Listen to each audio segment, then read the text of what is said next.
வணக்கம், அடியேன் ஆனந்த கண்ணன். என்ன அடையாளம் காட்டிய எனது மனைவி ராணி, என்னுடைய முதலாளி அன்பு அப்படிங்கிற சிம்மாசனத்தில் உட்காந்துருக்க ராணி. சிசில் என்ன பாட்டு பாட போறாங்க? பாட்டுக்கு பதிலா ஒரு கதை சொல்லலாம்னு நினைக்கிறேன். ஐயோ,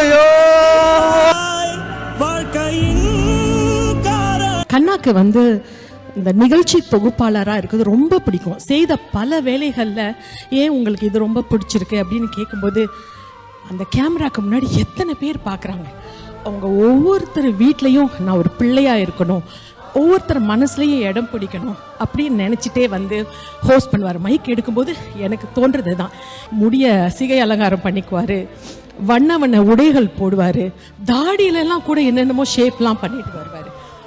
சில பேர் ஏன் இப்படி நீங்கள் கோமாளி மாதிரி போட்டிருக்கீங்க அப்படின்னு கேட்கும்போது, என்னோட ரசிகரை நான் மகிழ்விக்க கோமாளியாக மாறக்கூட நான் தயங்க மாட்டேன் அப்படின்னு சொல்லியிருக்காரு.